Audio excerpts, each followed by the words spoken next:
A yayin da a daidai wannan lokaci al'umma, malamai da al'ummar gari suke ci gaba da tofa albarkacin bakinsu sakamakon fitowa da babban malamin Wahhabiyya Izalan nan wanda yake shi ne babban limamin masallacin jami'ar ATBU da ke Bauchi ya fito ya bayyana wa duniya cewa shi fa ya ajiye limanci babban masallacin jami'ar da ya daɗe yana jagoranta da shi da na'ibinsa, inda malamin ya ajiye wannan aiki nasa na limanci sakamakon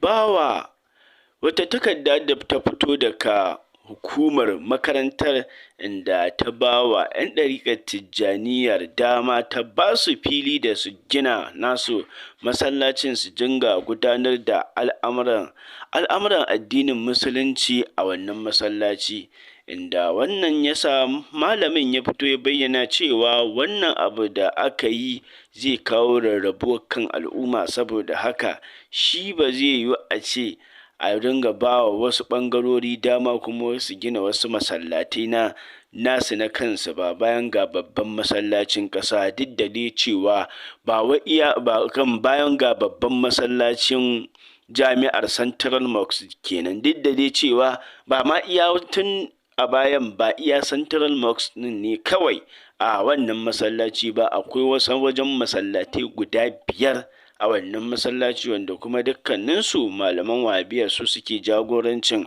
wa'annan masallatan, wanda daga bisani kuma yanzu haka su ma 'yan ɗariƙa aka ba su dama su gina nasu masallacin, wanda wannan ya sa al'umma suke ta cece-kuce ta yaya wannan bawan Allah zai fito ya ce ya ajiye wannan limanci da yake don an ba wa 'yan ɗariƙa fili su ma su gina masallaci.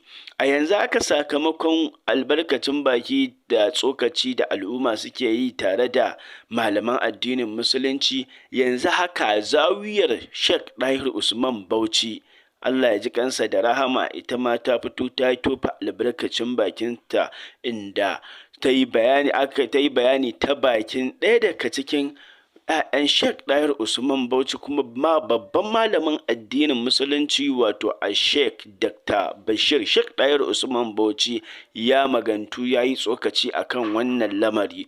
Insha Allahu ku biyo mu yanzu a wannan tasha tamu ta Albarka TV don jin tsokacin da shi wannan malamin ya yi, kuma muna fata al'umma za su yi ƙoƙari su yi mana subscribing da Allah a wannan sabuwar tasha da muka buɗe ta Albarka TV. Ya Maulana, ba a yin doka matukan akwai doka. Matukan akwai doka ka abu ba za a yi doka ba, sai dai a tafi kotu. Haka Profesa ya gaya masa. Ai tun da akwai dokan 'yancin addini, akwai dokan 'yancin freedom of association, kowa ya zaɓi mutanen da suka masa ya shiga cikinsu, to irin wannan duk ba a yin doka kai, sai dai mu da aka musguna ɗin mu nemi haƙƙinmu a kotu. Abin ya daɗe na damun Maulana shi kwarai da gaske, wanda yana cikin karamominsa Allah ya cika masa, yana barzau alhamdulillah. Saboda yau a ce an hana wazifa a wancan jami'a, gobe a ce an hana a wancan polytechnic, jibi a ce an hana a wancan Federal College of Education, hatta School of Health Technology wata rana a can Makarfi su ma sun taɓa samun irin wannan matsala.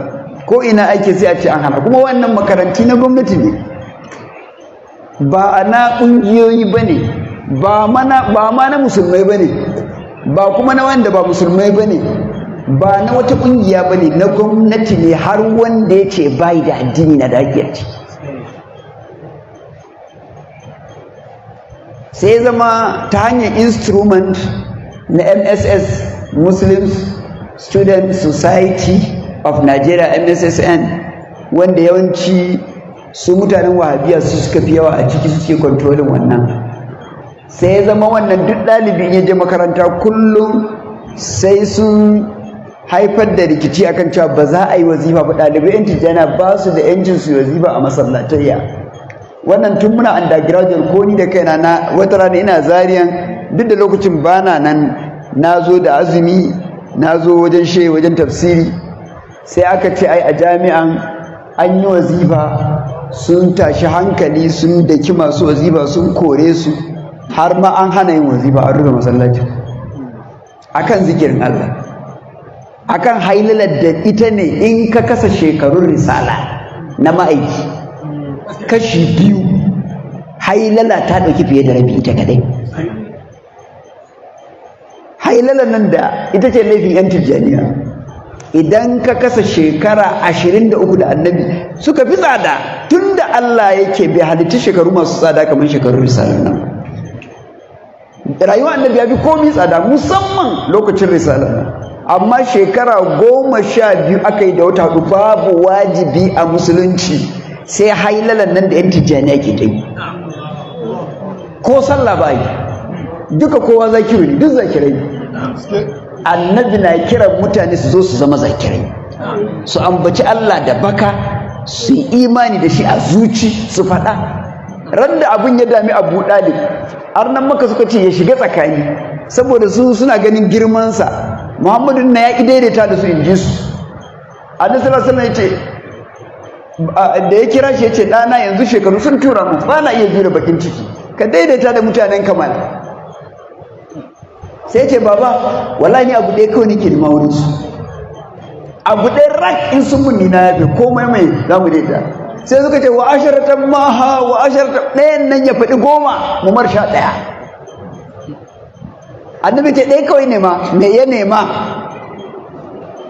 Bai ce su nemo asuwaki ko kuma su yanke kafan wando ko a'a su ajiye gemu, duk bai nemi wannan ba. Bai ce su hura lasika su la'anci masu zikiri ba, abinda kawai ya ce su ce la ilaha illallah, la ilaha illallah, la ilaha illallah, la ilaha illallah. Sayyidina Muhammad sallallahu alaihi wasallam wannan kawai ya nema. Ba ma wurin fa aka yi wannan magana, amma har yau ba mu daina faɗa ba. Abin da annabi ne masu faɗa so ɗayan nan suka ce ina aj'alal alihata ilahan wahidan inna haza da shay'un ujab. Ashe wannan karatun har yanzu yana nan, ashe har yanzu da masu mamakin aj'alal alihata ilahan wahidan inna haza shay'un ujab. Wanda na kalmi animshu ku tashi ku tafi da Allah, animshu wasbiru ala alihatakum. Daga in wani yace zai tafi, in wani ya ce zai tafi saboda an dame shi da hailala, an taɓa tafiya ma. In wani ya ce zai bar wuri ko zai bar maka ko zai bar masallaci ko zai bar limanci, dama an taɓa ce anishuju wasbiru ala alihatikum inna za da shayin yurad ma samina bi hadha fil millati al-akhirah. Ai cewa suke abin da muke bid'a ne ko? Wallahi abin da arnan maka suke ma sami'ina bi hadha fil millati al-akhirah in haza illa ikhtilaq. Wannan kage ne, ba addini bane, ikhtilaq ne, kage ne, bid'a ne, sabo ne. Wallahi amsan da arnan maka suka yi wa hailala kenan. Har yanzu hailala nan mu'jiza take nuna. Amsan bara shine amsar bana, amsan shekara 1400 da doriya shine amsar da ake mata yau. Ma samina bi haza, yaushe za ku zauna ku yi da'ira ku ta zikiri? Ma samina bi haza fi millati al-akhirah in haza illa ikhtilaq. Wannan kagowa kuka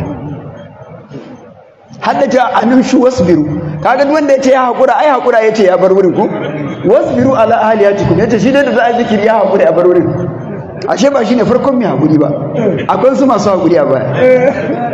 Allah ko na mamaki hakurin su yace fa ma asbaran ala nar zalika bi anna Allah nazzala alkitaba bil haqq. So sai ya zama an dade ana wahal da jama'a kan irin wannan. Yan uwa ba na son ya tsawaita sosai, amma ba yadda za a yi a yanzu don an wautar da hankali ta ce zikiri da zuci ake, bayan ga annabi ya faɗa, ga hadisi ibnu majah manzon Allah sallallahu alaihi wasallam cewa balarabin ƙauye ya tambaye shi inna shara'i'al islami kar kasrat alayya fa amurni bi shay'in atashabbasu bihi yace la yazalu lisanuka rataban, lisan ba kalbu ba, lisan harshe, rataban min zikrillah, kar harshen ka ya gushe yana danye sharaf da ambaton Allah. To yan uwa, kuma shi yasa in aka ce zikiri da baki ne sai ka ji Allah ya ce wa man azlamu mimman mana'a masajidallahi an yuzkara fiha ismuhu, da Allah ana kiran suna da zuci, da zuci ka kira suna da zuci, da Allah a daina rena mutane wayo.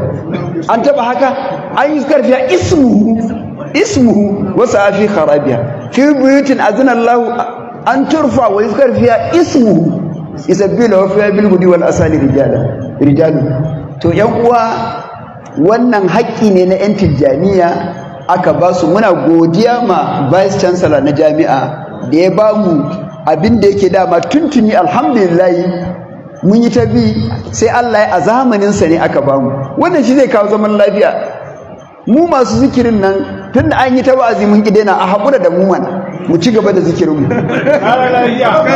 An yi ta wa'azi na ƙasa baki da an kira, an yi nasiya, an kira mu, an ce mu daina zikirin nan, mun ce ba za mu iya dainawa ba. To a bar mu yi zikirin mu, a ware mana wurin zikiri, su kuma a ware musu wurin wa'azi ma masu zikiri su daina. Kenan mu muna zikiri, su suna mana wa'azi, har ran da Allah ya sa wani ya nasara. Mun dai musa ba za a yi nasara kanmu insha Allah kan zikiri ba. To wannan ina ganin shi ne fi zaman lafiya. Polytechnic Kaduna ta yi irin wannan, ta ba da fili, an gina mana masallaci zawiya, muna wazifa, muna sallah, muna tafsiri a ciki. Yanzu ga wannan ta bude, shekarun baya an samu a jami'ar Maiduguri ɗalibai na wazifa, wallahi akramakallahu daga su ake a jefa shi ta wundu a jami'a kamar ba hukumomi. Kuma wannan fa wurin gwamnati ne. In sun bude makarantar su ai ba za mu je mu kama ba, amma wannan wurin gwamnati ne. Aka kira wurin masallaci, mu musulmi suka ce su ne ba su gamsu da irin ibadan ba, sai mu ce mu kun tambaye mu mun gamsu da irin naku ne. Ai tun da dai kudin makaranta daidai muka biya, ba maganan gamsuwa ko rashin gamsuwa. In mun zo baya da gudun ma MSS kuna karba, wannan ba raba kan al'umma bane dan an ba da fili ayi masallaci, ayi wazifa, ayi zikiri. So wannan haƙƙi ne wanda ya kamata tuntuni da magunta da, saboda zaman lafiya. Wallahi al'umman nan umma ce muhaddada, wallahi ana thinking din mu sai an ga bayan mu. Da an ga wani abu ya samu nutsuwa, al'umma ta dan miƙe, sai a dan jefo wani abu, sai wani ya tsokana, sai a sake rabe ta, a sake dare ta, ta tsitsine wa juna. Kai ko su kansu fa masu zagin mun da yake makiya musulunci da gaske suke abin su, masu zagin mun ma da suka yi gungu da sai aka je aka datsa su gida biyu, wasu ma su ci gaba da zagin juna. Tunda dai suna da musulunci, su ma dunkulewan su matsala ne. Allah ya sa mu din da yake zikiri Allah ya lizinta mana, shi yasa rabuwan bai da wani tasiri. Tunda dai har za a yi jami'in zikiri ba jami'in taron interest ba, wallahi shi yasa ko ka tashi raba 'yan Tijjaniya kace wani bangare bai sun kira kuwa, kace wancan an kira kuwa, ko ka raba mu ta wajen mauludin duka da taruka sai mun zo mu sake haɗewa. In ka ce ka raba mu na duka daga waje ka zo mun haɗe. Maulidin da muka yi ƙarshe a ina, a Katsina, ina ce duk mun haɗu gaba ɗaya can, duka aka haɗu. Gwamna ma da kansa ya karɓi lasu muna ta zikiri da shi. To kaga waɗannan ayarin zakirai, wallahi tallahi su annabi ya rena a Madina, ba sa wuce wani wadi, ba sa wuce wani dutse, ba sa tafiya a jihadi sai suna zikiri suna hailala. Ba za ka buɗe babin wai falalan zikiri ba, abun kunya ne ma a ce wai musulmi na neman hujjan zikiri, wai hujjan kalmar shiga musulunci. Tunda dai bayan lai a biya ma kalmar shahada a ce ka faɗa, ka ce na kulle ma'ananta a zuci. In faɗa in zama zakiru? A'a, wallahi ba zan faɗa ba. In faɗa kai a kira ni zakiru? A'a, ba dai ma'ananta ba wani abin bauta sai Allah ba, na kulle. Muhammad ta ce na yi imani da aka, to ka faɗa mu ne ce aka ni ma in shiga cikin ayarin zakirai kenan ko. Zai yi? Duk wanda bai taɓa faɗanta ba arne ne, kafiri ne, ba musulmi ba ne, dukkan imaninsa. To kaga kuwa wannan ya nuna mana abin takaici ne mu ba mu da shaida kamar wannan kalma. Duk wanda ya ce mana arna, kalmar nan tana neman wanda ya fi mu kafirci ta wanke shi, tunda kalma ce da take neman kafirin da fi kowa kafirci ya faɗa ɗaya. Annabi ya ce ga jirgin tsira ya zo ya hau, ya faɗa karfe guda ɗaya. Amma shehin mu saboda tsantsan ya ce wallahi ko mun faɗa 10 a rana ba za mu hau jirginsa ba. In a rana ba fa a rayuwa ba. Annabi ya ce arnan Makka su faɗa su ɗaya lamunce musu aljanna. Ya nasu qulu la ilaha illallah tuflihu. Suwaye muflihuna kad aflaha almu'minuna ulaika humul warisuna allazina yarsuna alfirdausa hum fiha khalidun. Su faɗa kafa ɗaya ya lamunce musu yan aljanna ne. Suka ki faɗa. Shehin mu yace Shehu Tijjani kenan, shi kuma ba za mu hau jirginsa ba sai da nuzuri da bakace cewa kullum sun maimaita da akalla sau 300. Dan Allah sabulun da guda ɗaya zai wanke kafiri ya fita bes ya zama ɗan aljanna. Ɗan Tijjaniya kullum sai ya yi wanka da guda 300 a rana. Ka san ko sabulun salo ne kai wanka da guda 300 wallahi kawo bes. Ka gwada ka gani su kare a jikinka, ai ba ka shafa mai bakawon. To wannan yana nuna ba abinda zaka faɗi hadisai ga su barkatai. ala unabbiukum bi afdali a'malikum wa askaha inda malikikum wa khairul lakum min an tunfiqu dhahaba wa warak wa khairul lakum min an talqaw adwakum fatadribu anaqan fa yadribu anaqum qalu bala ya rasulullah qala zikrullah. hadisin Abu Dardai wanda Imam Tirmidhi ya rawaito. Bana ga muku aiki ku da bi daraja duka ba, wanda yafi tsarki a wurin ubangijinku, wanda yafi ku yi sadaka da zinare da azurfa. Kaga yadda ku ake son zinare da azurfa, sallallahu kuɗi fa. Yafi ku haɗu da makiyanku a wajen yaƙi ku da kiwuyansu su da kiwuyanku. Yafi wannan yace shine zikirin Allah. Yanzu a ce abinda muka kammala anan yafi jihadi, yafi sadaka da zinare da azurfa, yafi kowane aiki. Dan Allah kuma ce shine dalilin faɗan mu da mutane. A'a, mu fa ba shine faɗan mu ba. Wa zai inkari zikiri? Malam kar ku rena mana wayo. Yaushe zamu inkari zikiri? Mu ɗariƙan Tijjaniya muka ce. Ina aka samo cewa sai wani shehi zikiri ka tunda annabi ya zo ya bayar, dan me shehin ku zai zo ya ware wani wuridi da adadi ya ce ya bayar? Mu maganan adadi da ɗiba ka'idan addini at-tawaqquf a falsafan su na wahabiya asluddin at-tawaqquf. Ka tsaya cak, kar ka yi dama, kar ka yi hauni, kar ka yi gaba, kar ka yi baya. Ka jira mai addinin ya ce dago kafa. Ba za ka yi azabobi ka daga ba sai ka ga shi wanda aka aiko da addini shine annabi ya fara daga tasa kafar tuku. Kaga inda ya aje kai ma ka aje a daidai wurin. In ka aje gaba da wurin da santimita kaɗan ka wuce iyaka. In ka aje baya da wurin santimita kaɗan baka kai inda ake ne ba. In ka fita dama da wurin ka sauka hanya layi, ka sauka hagu ka sauka layi. Ka tsaya, dole ya zama sunna sak, bid'a sak. Ka ɗaura inda ya ɗaura.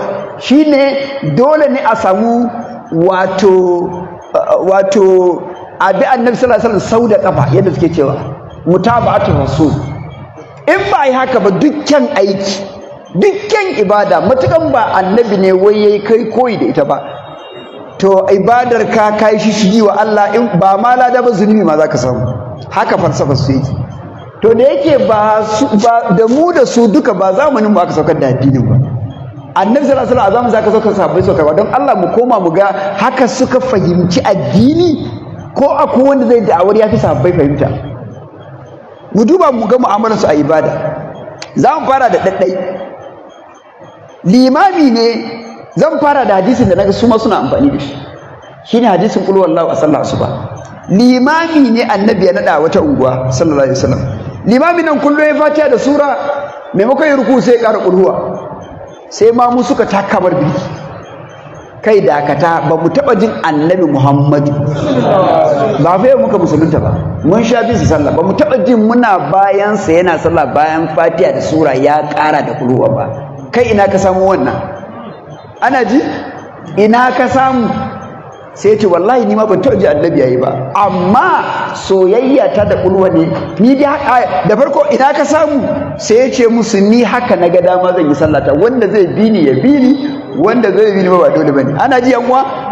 Da yake sahabbai ne ba ƴan tawaye bane, sai suka ce ba sa so su ibinsa don annabi yana shi kowa fi su yawan tilawa lokacin aran ma ake nadawa yawan tilawanka yawan zaman ka liman to shikenan sai suka hakura sai suka kai ƙara wajen annabi ya rasulullahi ga fa limamin mu yadda yake me annabi sallallahu alaihi wasallam ya ce a kira shi kai wani dan me kake ƙara kulwa bayan fatiha da sura kaga ana ji yanzu muna jira annabi ya ce ya wuce iyaka shi dan bid'a ne wa kullu bid'atin dalala kullu dalatin finnar sai ya ce ya rasulullahi wallahi ba wani abu yasa nake ba soyayya ta da kulhuwa ba zan iya na yi fatiha da sura ban yi ruku ban karanta ta ba dan Allah a ga wa annabi son kulhuwa ba a kansa ta sauka ba shi ya isar ba ya taɓa biyawa amma shi soyayya ta da kulhuwa wallahi haka yake sai mu jira mai annabi zai ce yace hubbuka iyyaha adkhalaka aljanna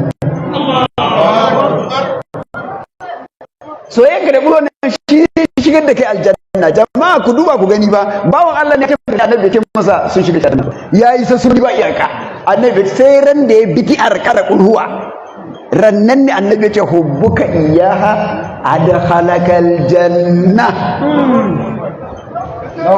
wannan bid'ar kuma ita ma kullu dalatin finnar bayan ya ce farillan ma da sunnonin fa ba a masa lamunin aljanna ba sai ran da ya kirkira ba dai ne fi mu kirkira ba ga wani kirkira ta sa annabi ya ce wannan tun daga nan su ma na ji a masallatan su na su ba zaka ji suna yi yanzu sun yi bada sura suna ƙara kulo ba saboda me hubbuka iyyaha adkhalakal janna to da duk lokacin da muka tsaye da wannan misalin sun gane su ci gaba da yadda suka yi wannan in Allah so za mu zo ran da su yi wazifa irin ta sunna sak bidiya san watakila yadda suka fahimce ta tunda ga na kulwan ma an fara kaga ana hanya yan uwa su sun ce ka ƙara ibadar da annabi bai yi ba haka ne in dai bai yi ba to ka fita hanya kai dan bid'a ne bid'a kuma kirkira ne ya fi shirka ya fi komi muni saboda ka kirkiri ibada ne da ba ita ko da fa mai kyau ce tunda annabi ta da Allah wannan hadisin bai kareta ba na kuluwa to akwai ƙari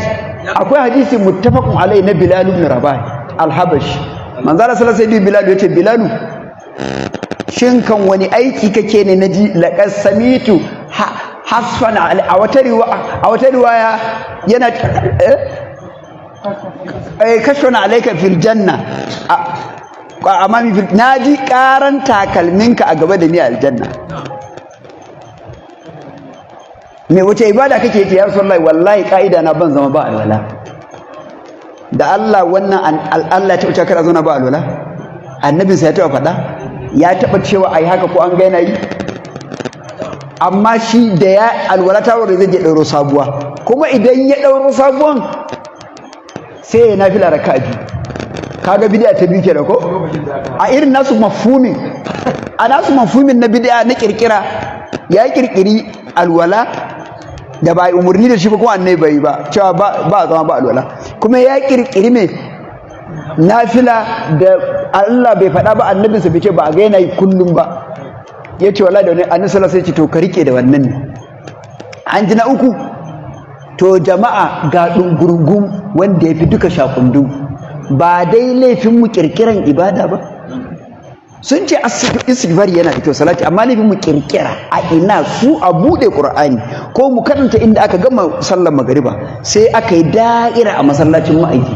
sai aka shimfida kyalle aka karanta wannan auradai ba shi da laifin mu ba kirkira ko to ganda mu da muka kirkira muna yi ne ga wani shi da ya kirkira ma annabi ya taka mar biki amma ce a ya rasulullahi gara mu ba taka mana biki Abdullahi dan Amr dan As ka duba Sahih Bukhari kitabul hajji kitabus sawm Bukhari ka duba Muslim kitabus siyam babu man sama dahara ana ji ko babu somi dari zaka ga inda Abdullahi dan Amr dan As ya kirkiro wa kansa ibadar da Allah bai faɗa ba annabinsa bai ce ba annabi kuma yace ta yawa a rage ce ya Rasulullah wallahi ni zan iya wannan fa yana jayayya da ashariul hakim fa shi ba maganar kirkira ake ba ga ashariul hakim yace ni na kawo addinin na ce yayi yawa ka rage ta ya Rasulullah wallahi zan iya ba mu ba mu ja da kowa ba mu ba dakatar da mu mun ja ba kuma bai zama laifi ba dan da laifi ne da annabi ya nuna ana ji wannan shine na karshe ana ji wannan hadisin me zai faru? Babansa da yake amrun as mutum ne mai wayo, ya san ya da shi ma za su yi ta jayayya ne, ba zai saurare shi sai kai karasa da Annabi sallallahu alaihi wasallam. Amru ya shiga gidan ɗansa Abdullahi sai ya ga matar amarya ya masa sabon aure, ya ga matar a tabbatai ba kwalliya na amarci, sai ya ce mata, sai ce me ya faru? Ta ce wallahi mijina an go mutumin kirki, tun da yake lan yaqa alana firashan qaffun, bai taba ko kallon shimfiɗa na bai. Ya gane da ya fita sai je samar ya ce ya Rasulullah gafa Abdullahi fa yayi nuzuri zai saumu da hari, kuma kullun zai kwana sallah, kuma kullun sai ya sauke Qur'ani. Annabi sallallahu alaihi wasallam sai a kira mushi yace alam ukhbar annaka tasumu ad-dara wa la tafṭir wa taqumu al-layla wa la tafṭir wa taqra'u al-Qur'ana kullahu, qala bala ya Rasulullah. Kai ne aka ce mun kayi nuzuri zaka rika azumi ba fashi har abada har mutuwa, kuma kullun sai kwana sallan dare ba yankewa, ba za ka ƙara baccin dare ba, kuma kullum sai ka sauke Qur'ani lokacin Annabi da ransa. In an ce saukan Qur'ani iya waɗanda suka sauka, iya wanda tun Qur'ani na ci gaba da sauka. Sai ce haka da ya ce ya Rasulullah, ce a'a yayi yawa ba za ka iya ba. Iqra'il Qur'ana kullu shahr, ka rika sauke Qur'ani kowane wata, daga nan ne aka samu juz'i tunda Annabi ya ce wata in ka datsa gida 30 juz'i kenan. Sannan ka rika azumi sau 3, san min ash-shari 3 ayyam fa innal hasanata bi 10 amsalha. Ka rika azumi kullum wata kwana 3 don kana da ladan kwana 30 kenan. Sannan ka rika bacci wani lokaci, kai sallan dare, iyalinka na da haƙƙi a kanka, ubangijinka na da haƙƙi, kai ma kana da haƙƙi a kan ranka. Inna li rabbika alayka haqqan wa inna li ahlika alayka wa inna li nafsika alayka haqqan. Sai ce wal inni utiku aksar min zalika ya Rasulullah, wallahi wannan ya kasa zake fiye da haka. Jama'a ga Asharif Hakim na sa haddi yace nan za a tsaya fa, shi kuma yana cewa zai iya fiye da haka. Annabi ya ce to tunda ka mutsa, wai ciniki suke da ma'aiki ba ana albarka. Annabi ya ce a tsaya ne, ce ana ɗorawa ana musawama. Ya ce to tunda ka matsa Abdullahi, ka rika azumin nan saukan Qur'ani a mako 2, ka rika azumi sau 2 a sati. Ya ce shi wallahi zai iya fiye da haka. Annabi sallallahu alaihi wasallam ya ce la'allaka tatulu bikal ayyam. Abdullahi yanzu kuruce yake damunka, ta yi kai tsawon kwana. Shi kuma ka'idan manzon Allah sallallahu bai taba cewa la'alla bata faru ba kamar na Allah bane. Allah alqur'ani yace faqula lahu qawlan layyinan la'alla yatazakkaru yakhsha. Wallahi Allah ya san Fir'auna ba zai wazantu ba ko ba zai ji tsoron sa ba. Amma in hadisi annabi ce la'alla to an gama. Yadda yace sadunu abi wa kaza la'allaka tukhallaf yace aw khallaf fa yantafi bika unasun wa yadaru bika akharun.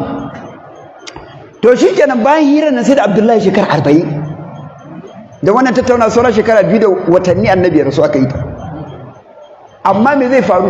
Yace to tunda ka matsa to kai saumu Dawud, khairu siyami siyamu Dawud, kane sumu yawman wa yafdir yawman ma. Ka riga azumi annabi Dawud yau ka azumi ga yace wallahi sallallahu wannan ma zan iya yace kai dakata ba ka wuce nan ba. Abdullahi ce fashaddatu ala nafsi fashuddida alayya, yana ta ya laitani qabiltu rukhsata rasulillah. Na tsananta wa kaina aka tsananta mu, ina ma na karbi saukin da annabi ya bani. Yanzu gashi ban isa in daina ba, tunda na dauka dan me in an shiga ba a fita, ba hadawa, ba ziyara. Ashe kan ya shiga ba a fita, ga sauran sahabbai ba mai lafiya lau, amma shi tunda ya karba da izini hannun muqaddami shine manzon Allah. To ba dama ya daina, gashi ya gaji yayi tsawon kwana, ba dama ya rage adadi ma ba dama. Tunda in an shiga ba a fita. Ashe Shehu Tijjani ya faɗi gaskiya.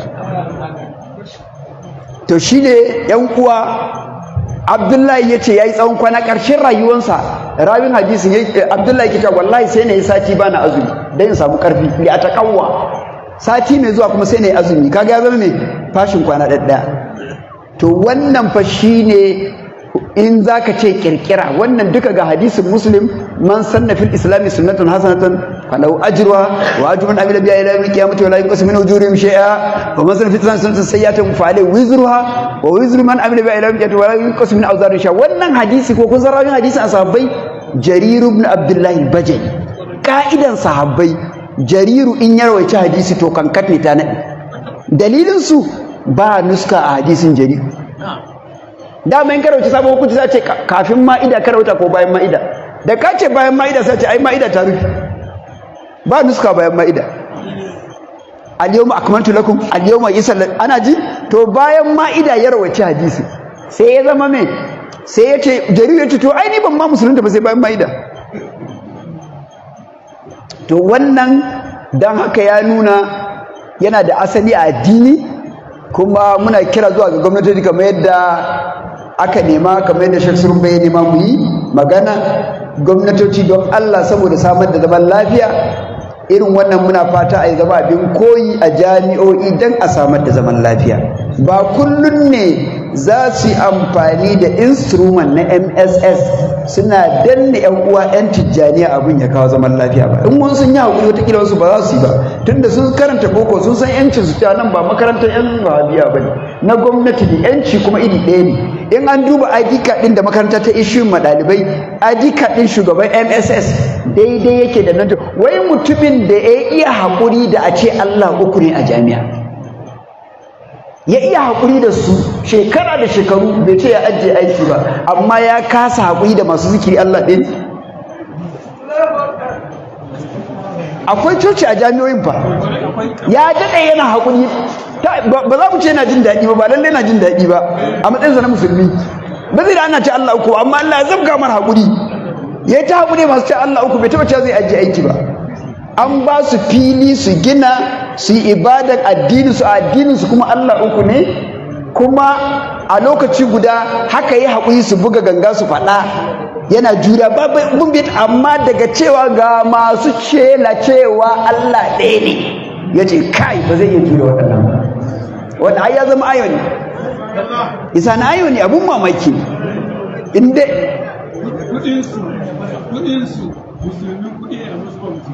to ka gani in ɗalibi ya zo ɗan tijjaniya zai biya kuɗi ba ta masa ɗan ɗariƙa ne, kai ɗan ɗariƙa ne kuma ɗan ɗariƙa za ka karɓi kuɗinka.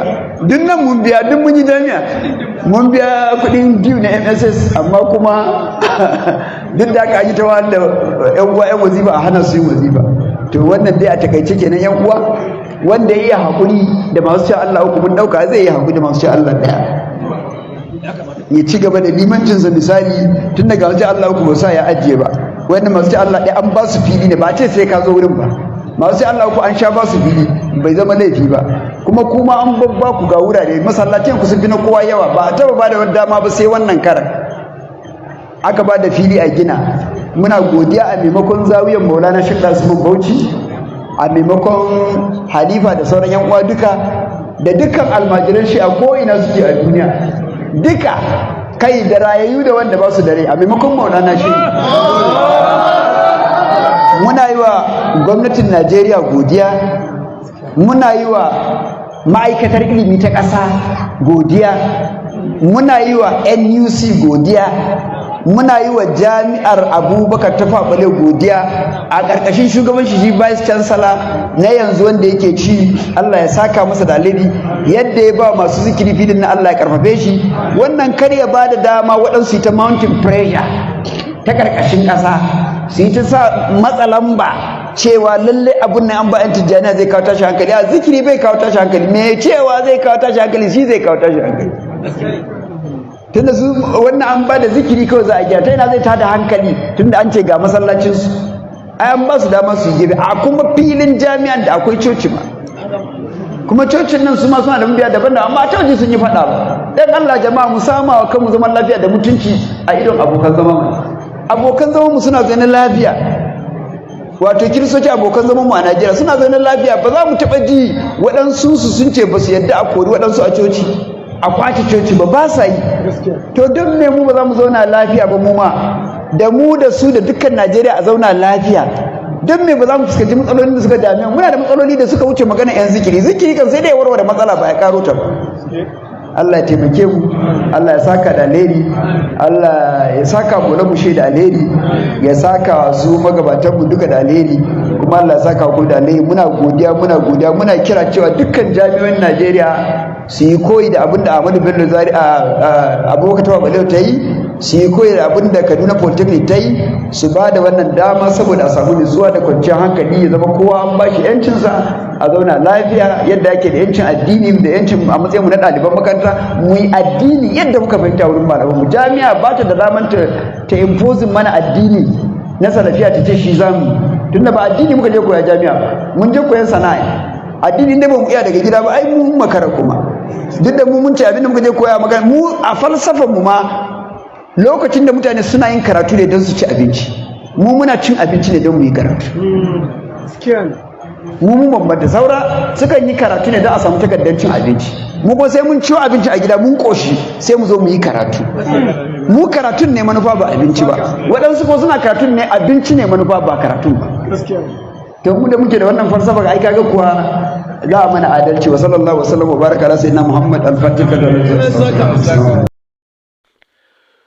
To alhamdulillah ɗaya daga cikin 'ya'yan Maulana Sheikh Ɗahir Usman Bauchi kenan kuma babban malamin addinin Musulunci a yayin da ya fito yi tsokaci an ji ya ce shehin malamin ya yi wasu bayanai akan batu wannan kadiya da ta taso na batun janyewar da shi Profesa Mansur Isa Yalwa ya ce ya yi daga zama limamin babban masallacin jami'ar ATBU wato jami'ar Bauchi kenan sakamakon bawa 'yan ɗariƙar Tijjaniya dama da aka yi na su masu gina nasu masallacinsu wanda malamin ya ga shi fa ba zai yiwu a ce za a yi haka ba shi yana ganin cewa haka rarrabuwar kan al'umma ne ba zai yiwu a ce za a dinga yin haka ba shi da ajiye aikinsa da sauransu to amma a magana abin dubawa a nan yaya aka yi ba iya central mosque kawai ne a masallacin ba an ce akwai masallaci sun kai guda 5 zuwait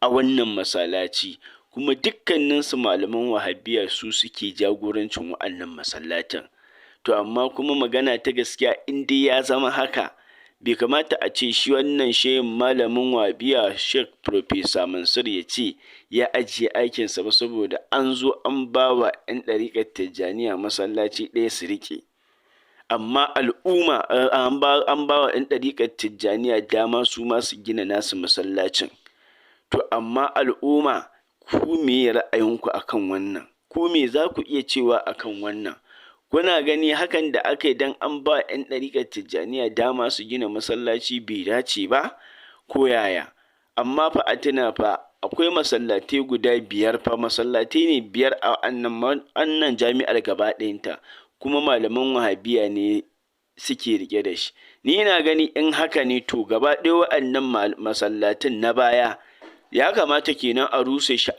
a bar central mosque guda ɗaya duk wanda zai yi sallah ya je central mosque ɗin kenan to saboda shi Profesa Mansur Isa Yalwa ya ce saboda rarrabuwar kan al'umma to in haka ne a ban masallaci ɗaya talmana amma kuma Profesa Mansur bai tashi ajiye aikinsa ba sai da aka ba wa 'yan ɗariƙa dama su ma su gina nasu masallacin amma al'umma me ra'ayinku akan wannan magana ta Profesa Mansur assalamu alaikum rahmatullahi wa barakatuh